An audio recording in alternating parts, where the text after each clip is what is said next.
So I want to welcome you to my webinar and my professional development for fostering meaningful inclusion in early childhood special education.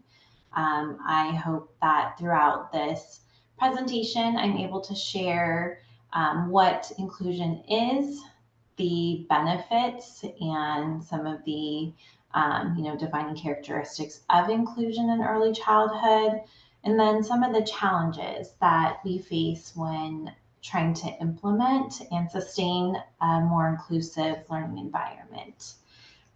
So what is meaningful inclusion? In early childhood education, the defining features of an inclusive program for young children include access to the community setting, full and active participation in the activities within those environments, and administrative support necessary for participation. So, and that came from a joint position statement from the DEC and the NAEYC, both leading organizations for early childhood education. And those are a lot of big terms and big meanings. So what does that actually mean? It means creating an environment where everyone feels valued, respected, and has the opportunity to fully participate and thrive. It's removing the barriers and obstacles to receiving an equitable education. So it really means creating a classroom for all students and all learners. So, inclusivity and the challenges and barriers of inclusion in early childhood special education has become my problem of practice and a focus for me as I enter this new school year. My district does not have a fully inclusive or general education preschool program, and my role in the district is our preschool resource teacher. So, as our preschool resource teacher, I serve in um, a couple different roles. I'm part of our assessment team, so I do get to meet all of our students and families coming through our program who are being referred from those early start programs and regional center, or our parent referrals with concerns about development. So I really get to see the continuum and the variety of students that are accessing our programs and beginning their special education journey. The other facet of my job is for those students who we feel need some additional supports in specialized academic instruction, but don't need necessarily the level of support in, say, a special day classroom or, more of a self-contained learning environment. More session-based services or drop-in services are what we provide in preschool through resource. We don't have a general education preschool program or kind of a blended or inclusive program.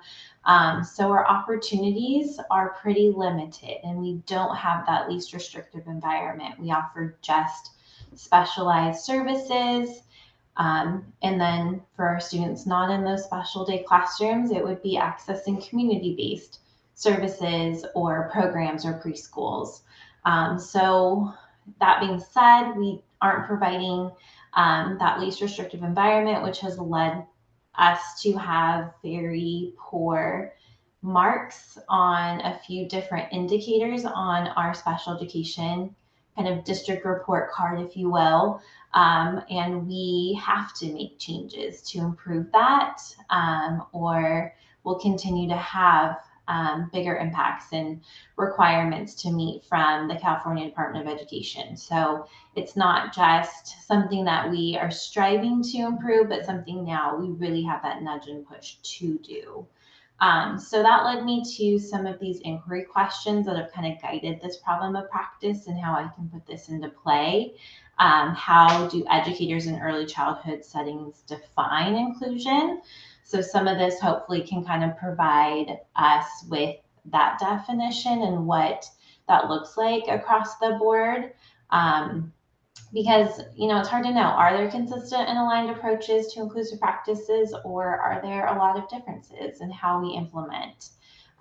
Specifically, how can my district build inclusive practices, or maybe how can your district build inclusive practices in early childhood special education? And how do you slowly increase and build that capacity? And also, how can we better support collaboration and co-teaching among that general education and special education staff, which is a crucial component of inclusive practices and teaching? So one question that has really jumped out at me in the research that I did and listening to a podcast where this particular inclusive education organization, the Maryland Coalition, they were interviewing two of the board members from the ECTA Center, which is the Early Childhood Technical Assistance Center. And one of the questions she posed was, how do we change our system and practices to really ensure each and every child with a disability feels belonging within our communities? So we're asking not just what that program looks like or how you build a program and walk into it and how does it look. It's how are we making our children feel when they're in these inclusive environments? Are they feeling like they belong? Not necessarily have we laid out the classroom the right way or have we put in the correct curriculum to engage. Like, are we really making them feel like a valued and welcome and included member in their classroom? So I think that's such an important thing to keep in mind. Core principles of inclusion in a high quality early childhood program focus on those three core principles: access, participation, and supports. And again, that came from that joint position statement drafted, now it's been quite a while, like 15 years ago. But all of these still hold true. So access is providing a wide range of opportunities, settings, environments, really kind of those accommodating factors. A lot of times they can be simple modifications, using that UDL mindset, those universal designs of learning. So what can I do that benefits not just one child, but all the children? How can I, widen the space to make sure that not just one child can walk through, but every child, whether they have a device or can ambulate on 2 feet, can walk through this space. So just having that universal design across the board. These visuals won't just help a student who needs help with language or has a visual impairment. They're going to provide guidance and reminders for all the students to stop when they get to the door and see the stop sign. Participation, this is also looking like those individualized accommodations and supports, scaffolded learning, that individualized tailored learning instruction, explicit intervention. So how can we target instruction to make sure every child's engaged? Every child learns a little different. Some of our children with more specific disabilities or challenges are going to need more specific instruction or just more supports to engage in instruction. So how can we ensure that that participation piece is included in all of that planning and instruction? And then supports, those can include that collaboration among stakeholders, so community members, parents, the staff, any outside support like those itinerant providers within the district, or if you're looking at outside providers, services, therapists, all of those collaborations are crucial to ensure that a child is making progress and has the supports and the equipment and the techniques needed to be safe and successful within their environment. So the benefits of inclusion are far-reaching, and there was so much research pointing to many of these benefits. So looking at the list, there's so many, but meaningful friendships, diverse and shared play opportunities, better outcomes across the board for all children in those academics, access to peer role models for those academics and social and behavioral skills. Just an increased appreciation for that diversity and difference and having respect for all people. So a learning environment that's reflective of what the greater society should reflect, that we're all unique, all different. Not everybody looks the same way or learns the same way, but we can respect that and include that within our environment. And just a feeling of connectedness and support between children and students, between families. So having families that they can connect with that may be going through similar things, or maybe families that invite them to feel like they're not different or outsiders and include them in ways that maybe their child and their family hasn't been included before. So just kind of summarizing those things, I said that an inclusive classroom shouldn't look much different than any other classroom. You should see children with and without disabilities learning together and participating in the same daily activities and routines. The real difference is going to be how the teacher plans and adapts for each child, regardless of their ability, as well as having the goal for all children to become equal participants and a member of the group. So again, not trying to individualize to where a child feels separated or isolated from the learning, but how can we individualize to include that child within the learning?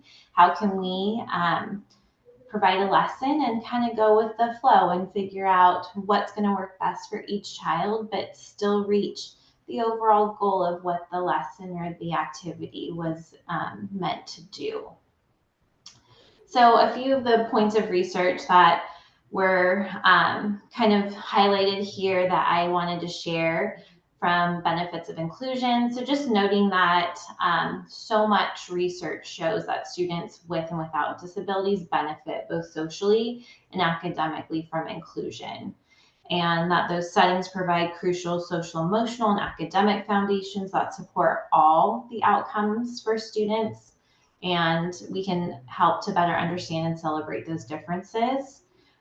Studies also show that non-disabled students benefit from sharing the classroom with those who have learning differences, or their outcomes remain the same. So in no way does having an inclusive environment negatively ever impact a student. It only shows to either make no difference, but typically provide that improvement in positive outcomes in a range of areas. And then just noting that meaningful inclusion can support children with disabilities in reaching their full potential, resulting in broad societal benefits, including higher productivity in adulthood and fewer resources spent on interventions and public assistance later in life.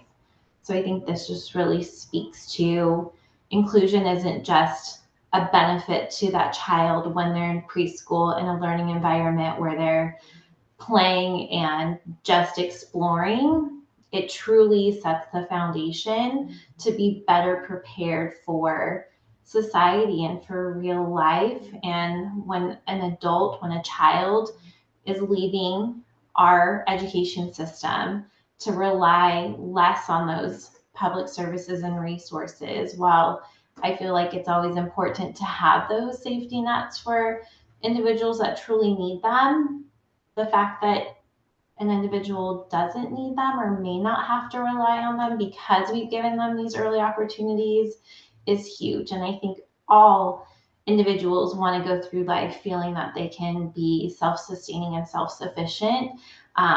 And that's just a real sense of accomplishment and sense of pride for someone. So to be able to start that foundation so early is really important. So knowing all these benefits of inclusion and the positive impacts it can make, what makes inclusive learning and teaching so difficult to implement and sustain? Because it's not an easy thing to do and do well. So some of the challenges I found to meaningful inclusion across many of the different resources and references I used, these were the most common things. So those teacher training and preparedness, teachers just really not feeling adequately prepared and knowledgeable to be successful in an inclusive environment or a co-teaching environment. That family engagement piece is critical across all of education, especially special education, even more so in an inclusive environment. Stakeholder attitude, so just really changing the narrative of what special education is and what a child with a disability is going to bring to a classroom, having the necessary resources, whether that be funding, supports, accommodations, and then that supportive leadership, especially if you're on a school campus. The tone of things is really set by that leader, whether it be your principal or an administrator within special education. So what strategies and steps can we take to foster a more inclusive environment and work through some of these challenges? So looking at kind of that list we just touched on, those teacher training and collaboration to really focus on that teacher preparedness and that training piece. Just noting that there was a lack of professional development tailored to inclusive early childhood and the initial training in inclusive practices. So just a couple quotes or things I pulled from our resources and references that I have here at the end of the slide, just noting that sometimes teachers feel overwhelmed that they can't meet the needs of children who need more support due to having special needs, or being, this particular article looked at children who were refugees or immigrants or migrants, which in our state we see that too with our migrant families coming and not having resources, or children who don't speak the language. And that really, sets teachers up to have to provide more, just feeling that want and need to give more, and sometimes it can feel like an impossible task. Or those socially, economically disadvantaged children who just maybe come from environments that aren't supportive or just don't have the resources or means to support students. So ways we can work through that, just require co-teaching and provide co-teaching instruction that looks at both sides of the co-teach model, what general education and what special education provides, what those teaching approaches look like, what that model is. Provide training and coaching to community programs and itinerant early childhood special education services. So trainings for those therapists or any other support personnel that's coming into the classroom working with children, or training the teachers and staff on community programs or services or supports that could benefit students. Having those paraprofessionals that support children in community programs. So if we can't provide the services within our district and our programming, can we provide that to a child in the community to generalize the skills that we're teaching with the help of a paraprofessional? Create tuition-based access to district early childhood programs for children without disabilities. So to encourage inclusion. As a district, you're having to build capacity and have programming for special ed, where in preschool, you don't necessarily have to provide general education. That starts in TK. So if we can create a tuition-based classroom or program to encourage the enrollment of our community members and those general education students at ages 3 and 4, that could be a way to just kind of collaborate and get more of those, quote unquote, typical students with our students who have IEPs and other needs. Just continued ongoing professional development and just regularly scheduling meetings and collaboration time to encourage consistent co-teaching approaches in the classroom. So really having a consistent approach, a aligned approach, and the time to collaborate and ensure that everybody's on the same page and with the same goal in mind. Those classroom resources were another thing. So just noting that administrators said that they felt they required additional money and personnel resources to provide high quality preschool inclusion. And I don't disagree with that. I think sometimes the personnel, students who have physical, social, emotional, other needs sometimes do need a few more adults in the classroom. But what can we do to help with gathering those resources?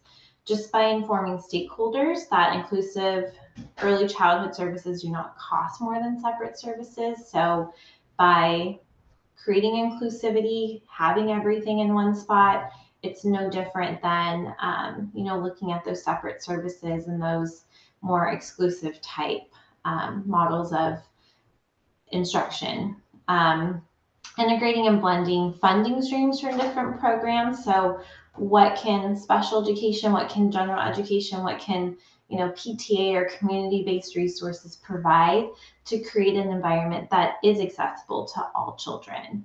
Redistributing resources among itinerant or consultative programs and separated services, and trying to utilize different things from different programming to see if every child could benefit from them within the classroom. So if there's something that the physical therapist recommends for a child, is it something that could be modified or adapted or purchased from a different funding source so all the children can use it and benefit? Just raising awareness and having inclusion be something that people aren't scared of, but truly understand all the benefits about. I also noted just consistent use of UDLs, so furniture, sensory supports, those project-based learning and differentiated instruction, communication supports and visuals, just having those things consistently used and be a part of the classroom. Those things don't necessarily have to cost a lot of money or take a lot more resources. They just take planning and preparation. And then just following the guidance of our kind of respected early childhood education organization. So of course, our Department of Education here in our state, the National Association for the Education of Young Children, and that division for early childhood. And again, they kind of created that master joint position statement that is still referenced and used, and I've referenced a few times already. And then the ECTA, that Early Childhood Technical Assistance Center.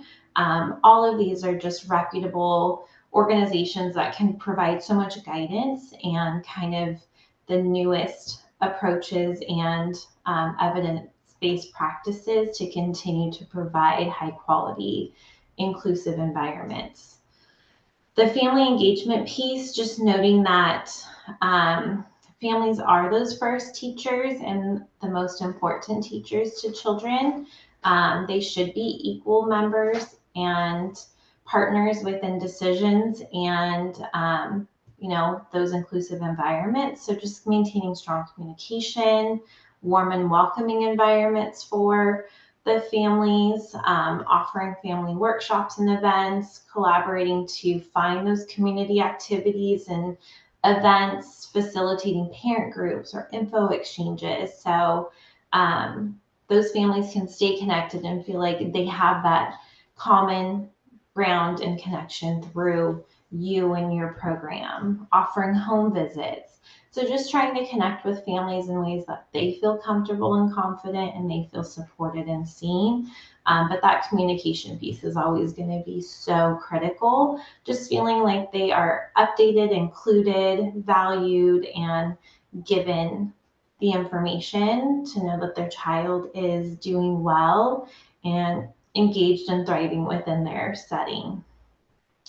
Attitudes and policies was another one of those challenges on the list. I'm just noting that sometimes attitudes about inclusion may be influenced by misinformation or kind of that resistance to change or that stereotyping of children with disabilities. But noting that as we can educate those stakeholders and community members about the benefits of inclusion, educating about what federal laws say and what we not just should do, but what we have to do and what is the right thing to do in education. Providing practitioners, administrators, families to explore those concerns and benefits. Promoting empathy and respect through curriculum and teaching. Highlighting and sharing success stories. And then providing open house or opportunities to visit and observe our programs, our classrooms. So those success stories and actually seeing it in action, I think, can make such a difference in how people perceive or imagine what inclusion looks like or what teaching a child with a disability looks like. So that's really important, just to kind of change the narrative for everyone, what inclusion truly is. So that leadership as well as the stakeholder engagement, just keeping our leaders engaged and focused and just as invested in the cause and the teaching as you are as the teacher. So just noting that, a couple of the references they pulled from, just saying that regular meetings, planning sessions, fostering teamwork, enhancing that communication, that is really going to ensure maintaining and keeping a high quality inclusive learning environment.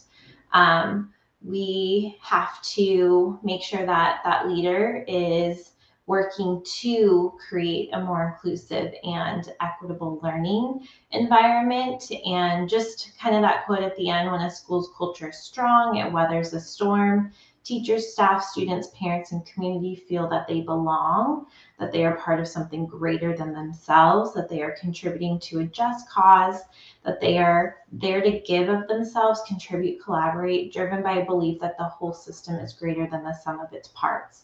And I think that's so true about the culture of a school. If you feel like your principal, your leader is there and values you as a part of that membership, that community, they value not just you as a teacher, but all of the support staff and the families and the parents and the students.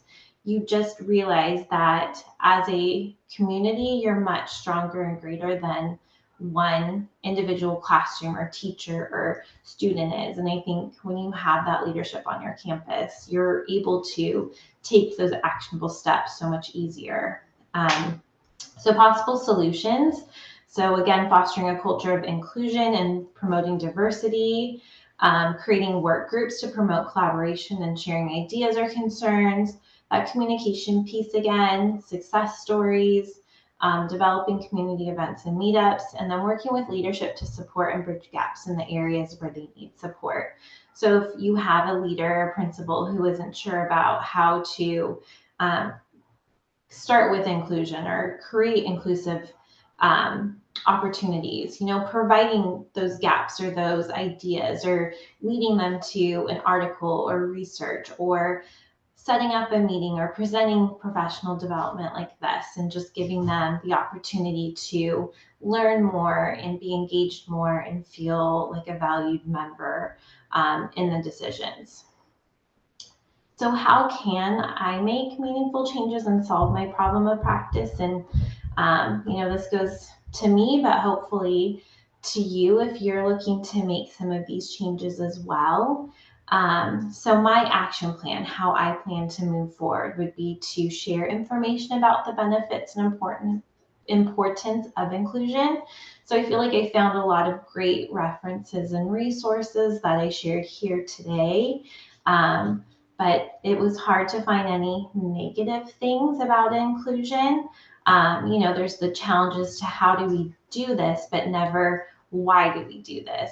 The why is never the issue. It's always the how. So I think just really honing in on how important and beneficial inclusion is the stepping stone or that building block to making those meaningful steps. Starting small, so finding time to provide inclusive opportunities with those gen ed peers and activities, collaborating with the general education staff.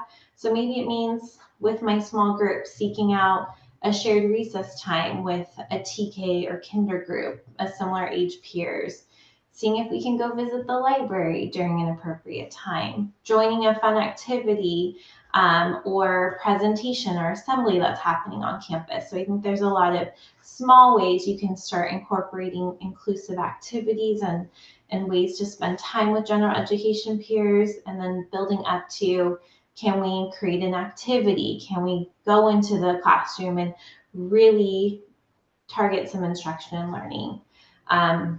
Building capacity and creating a framework for implementation. So kind of taking that next step. How can I work with our administration towards creating an inclusive classroom? What can we do to secure the resources, the funding, the space, school board approval, paperwork, all of those things. So it's kind of, once we're here, we have those small steps and we can show how inclusivity works and is a positive thing for all of our students. how can we kind of start by getting those resources, gathering that space, and creating an inclusive program where we have general education students or community students coming in to collaborate and integrate and be inclusive with our program. So to implement the plan, you would need some training for staff, make sure that those philosophical approaches to teaching are aligned, setting up the classroom, enrolling students to participate and join with the program.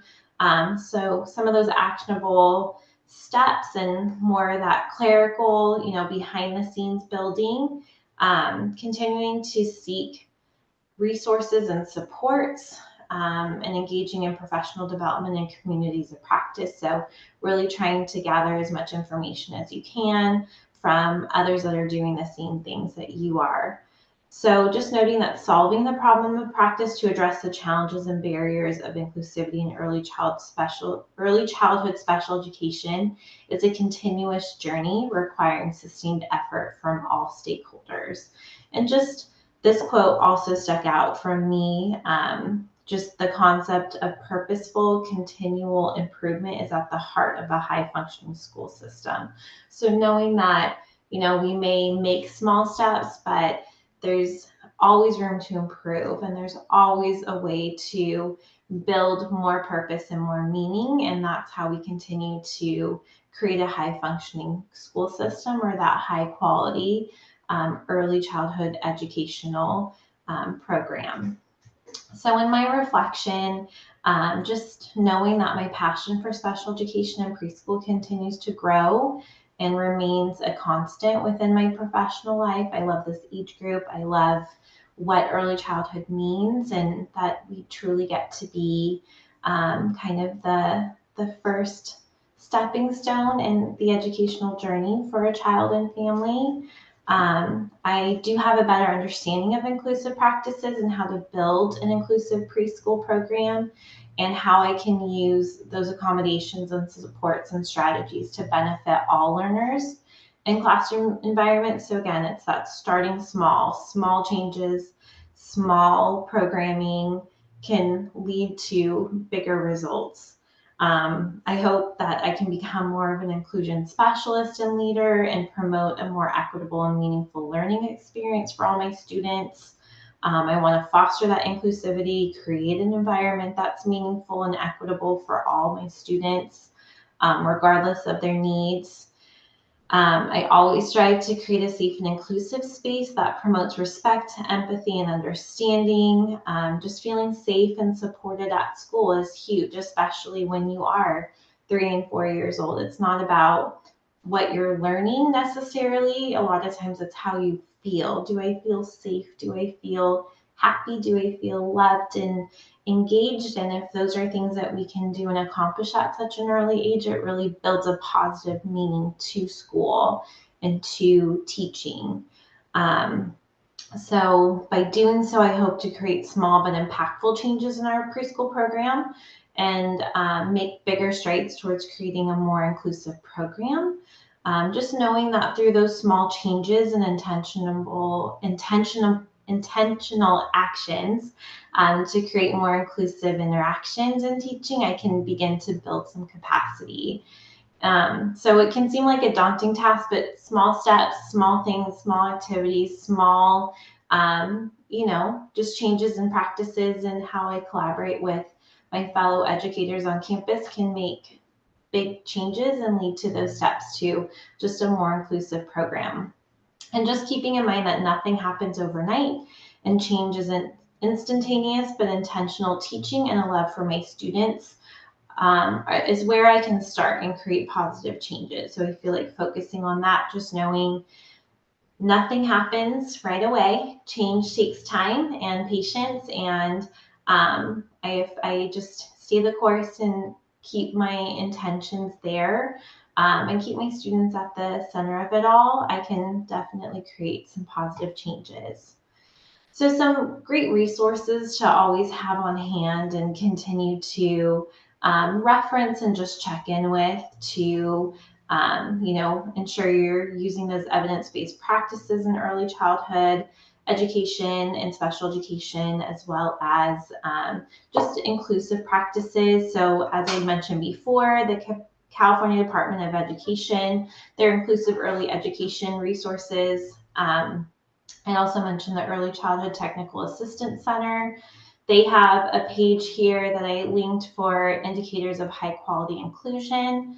The Division for Early Childhood, their recommended practices are kind of the gold standard in early childhood education. That National Association for the Education of Young Children is such a dynamic organization, has a membership, has a blog, has a quarterly kind of periodical magazine. Their joint position statement is still kind of that gold standard as well for inclusion, but just a lot of great resources and community building there. Brooks Publishing, this list of 10 inclusion essentials for early childhood classrooms are great books to reference, and Brooks Publishing produces a lot of textbooks for academic learning for early childhood teaching programs, so a lot of great resources here. I did reference this link a few times, the U.S. Department of Health and Human Services and the U.S. Department of Education. They have this policy statement on inclusion for children in early childhood programs. It's a very, very lengthy policy statement, but has such great information and some great resources to pull from as well. Excuse me. And then the California Early Childhood Special Education Network is CalESE, or CalEXE, however you want to pronounce it. That's a group I continue to belong to, receive email updates from. They do a big kind of professional development annually in San Diego, but have a lot of great webinars and resources and continuous kind of communities of practice to remain engaged with. So it's really helpful to have these resources and these links to utilize and find for just overall early childhood education and inclusion within that setting. So as we wrap up, just coming to this statement here, this also came from that same podcast that I referenced early in our webinar. Just thinking to this statement, this also came from one of the ECTA Center board members who was interviewed during this podcast, and she had just said inclusion is a human right, and I think it's really critical because the alternative is exclusion. So the goal is to foster inclusivity by valuing every child as an equal member of that classroom. And if we're not doing that, we're excluding them. And as a human being, to feel excluded and not included, regardless of what the situation is such a hard thing. And to know that we could be doing this in education by not fully including a child and allowing them to reach their potential is just a really big thing to kind of process and think about. So inclusion is a right that every learner deserves, and exclusion is something we should never be kind of framing our teaching around. So I think it's just using this as kind of that driving force of, if I'm not including, I'm excluding, and that's never a place that we should be teaching from. So really powerful and hopefully really motivating. But again, some great references that I use throughout the presentation. So all of these links and these references you can check out as well to find additional information if you're ever looking for more of that after this. So thank you for your time today and for allowing me to present more on meaningful inclusivity within the early childhood special education setting. Thank you.